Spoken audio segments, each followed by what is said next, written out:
आप सभी एक बार कमेंट बॉक्स में सच्चे दिल से जरूर लिखिएगा, जय श्री कृष्ण। श्री कृष्ण भागवत गीता में कहते हैं, कोई भी काम अच्छा हो या बुरा वो केवल एक वजह से बनता है, और वो है केवल उस काम को करने के पीछे का आपका इरादा कैसा है। आप उस काम को करना क्यों चाहते हो? क्या आप उस काम को इसलिए कर रहे हैं जिससे आपका कोई स्वार्थ पूरा हो, या इसलिए कर रहे हैं कि किसी का भला हो जाए? काम भले ही एक हो, लेकिन उसका नतीजा इस बात पर निर्भर करता है कि आपका उद्देश्य सही है या बुरा है।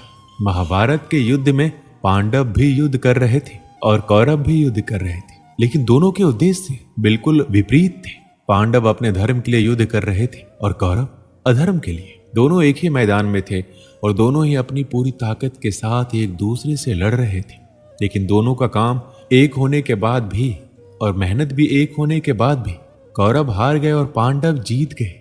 इसके पीछे का एक ही कारण था, और वो है उनके काम को करने के पीछे का इरादा।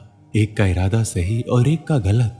भागवत गीता में श्री कृष्ण कहते हैं, इंसानियत के सिवाय इस दुनिया में कुछ भी नहीं रहता है। इंसान जब पैदा होता है नंगा आता है, जब वो मरता है ऐसे ही जला दिया जाता है, उनके साथ कुछ भी नहीं जाता। जिंदगी में जो कुछ भी यहाँ आने पर मिला है वो आपके आने से पहले किसी और का था, और जब आप यहाँ से चले जाएंगे तो किसी और का हो जाएगा। जो पैसे आज आपके पास है, जो नाम आज आपके पास है, जो पद आज आपके पास है, उस पद पर कोई और था। आज भले ही आप हो, लेकिन कल कोई और आपसे छीन लेगा। यही सृष्टि का नियम है, और यही भागवत गीता की सबसे बड़ी सीख है जो हर एक पृथ्वीवासी को समझनी चाहिए। तो अगर बदलाव इस दुनिया का नियम है, तो ऐसी कौन सी चीज है जो हमेशा रहती है, जो हमारे मरने के बाद भी इस दुनिया में रहेगी?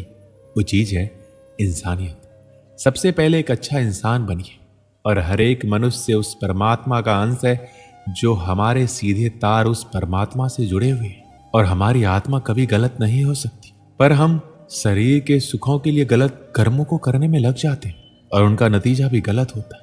आज हमारे पास जो कुछ भी है, चाहे हमारा प्यार हो, रिश्ता हो, या पैसा या नाम, एक दिन हमसे छिन जाएगा, दूर चला जाएगा।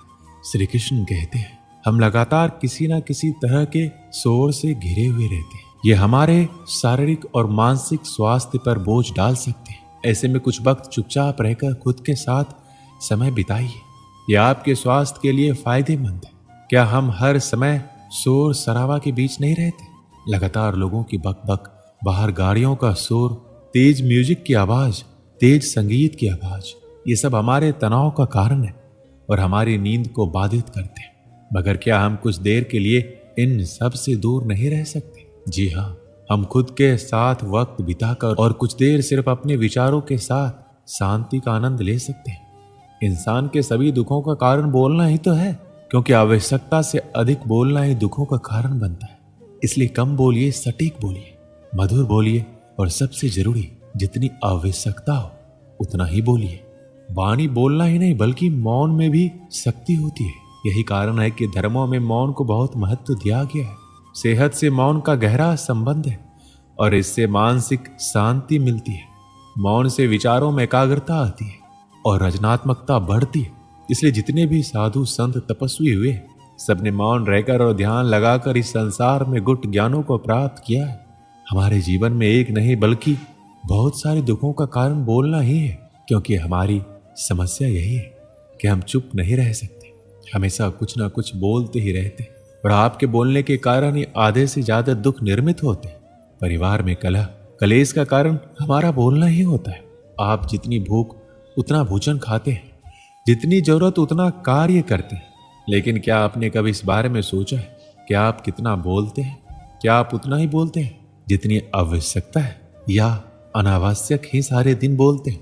इस बारे में कभी अकेले बैठकर जरूर सोचिए कि आज आपने दिन भर में कितना बोला, क्या बोला, और सबसे जरूरी क्यों बोला। इनमें से कितनी बातें जरूरी थी, कितनी अनावश्यक। श्री कृष्ण कहते हैं, माफ करना महान व्यक्ति की निशानी है।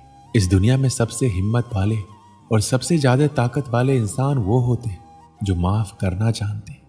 और एक बार जरा सोच कर देखिए, भगवान की कौन सी चीज भगवान बनाती है? श्री भागवत गीता में भगवान श्री कृष्ण कहते हैं, चाहे वो कितना भी पापी इंसान क्यों ना हो, लेकिन अगर वो अपने बुरे कर्मों को करना छोड़कर अच्छे कर्म करना शुरू कर दे तो उसको वो अपना लेते हैं। यानी कि भगवान इस पूरी सृष्टि के मालिक होकर भी इतने नेक दिल हैं और उनके दिल में सबके लिए जगह है और उनके लिए सब सामान है। माफ करना महान व्यक्ति की निशानी है और माफ वही कर सकता है जो सामने वाले के किसी ना किसी नजरिए से बड़ा हो।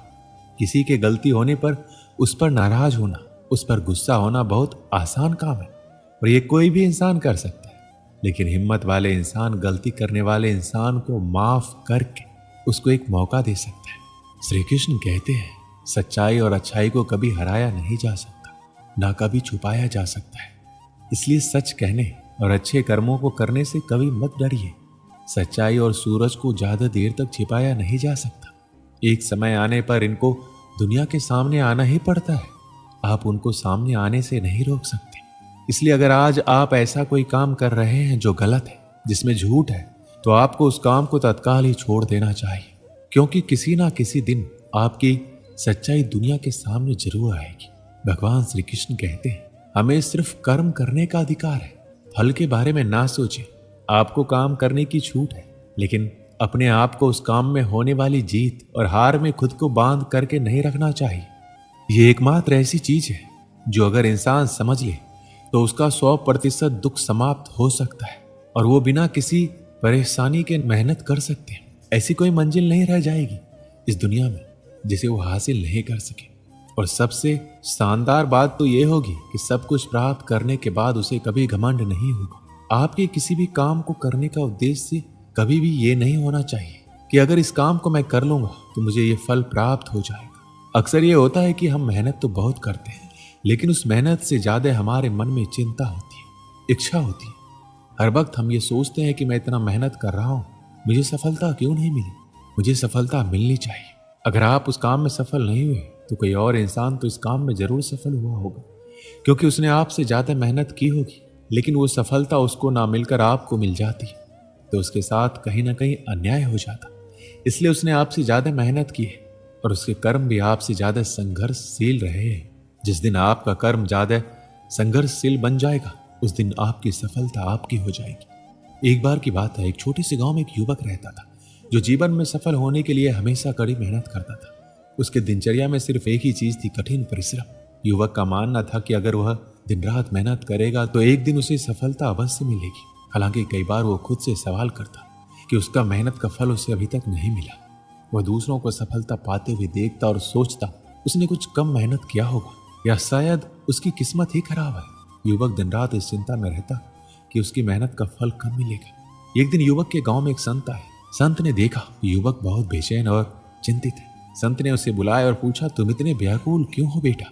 युवक ने उत्तर दिया, बाबा मैं दिन रात मेहनत करता हूं लेकिन मुझे सफलता नहीं मिल रही। मैं हर वक्त इसी चिंता में डूबा रहता हूं कि कब मुझे मेरे मेहनत का फल मिलेगा। संत ने मुस्कुराते हुए कहा, तुम्हारा दुख इसी बात में है कि तुम फल की चिंता कर रहे हो। भगवान श्री कृष्ण ने भागवत गीता में कहा है, हमें कर्म करने का अधिकार है लेकिन फल की चिंता नहीं करनी चाहिए। तुम्हारा काम है मेहनत करना, लेकिन फल तुम्हारे हाथ में नहीं है। युवक ने पूछा, तो क्या मुझे अपनी मेहनत का फल नहीं मिलेगा? संत ने गंभीरता से कहा, तुम्हें फल अवश्य मिलेगा, लेकिन कब और कैसे ये तुम्हारे कर्म पर निर्भर करता है। यदि तुम मेहनत करते रहोगे और अपने कर्म के प्रति सच्चे रहोगे तो एक दिन सफलता खुद चलकर तुम्हारे पास आएगी। लेकिन अगर तुम सिर्फ फल की चिंता करते रहोगे तो तुम्हारी मेहनत अधूरी रहेगी। जब हम बिना फल की चिंता किए कर्म करते हैं तब हमारी ऊर्जा और ध्यान केवल उस कार्य को करने पर केंद्रित रहता है और यही हमें असली सफलता दिलाती है। संत की बातें सुनकर युवक को एहसास हुआ कि उसकी सारी चिंता सिर्फ इस बात पर थी कि उसे कब सफलता मिलेगी। उसने तय किया कि अब वो बिना किसी फल की चिंता किए अपने काम पर ध्यान केंद्रित करेगा। समय बीता और युवक ने अपना ध्यान सिर्फ अपने काम पर लगाया। उसने जो कुछ भी किया पूरे दिल से किया और धीरे धीरे उसकी मेहनत रंग लाई। एक दिन उसने वह मंजिल हासिल कर ली जिसके लिए वह बरसों से मेहनत कर रहा था। और सबसे खास बात यह थी कि उसने सफलता पाने के बाद भी घमंड नहीं किया, क्योंकि अब उसे समझ में आ गया था कि सफलता केवल मेहनत का फल है, घमंड का नहीं। दोस्तों इस वीडियो में बस इतना ही। मिलते हैं अगले वीडियो में। अपना ख्याल रखिएगा। जय श्री कृष्ण।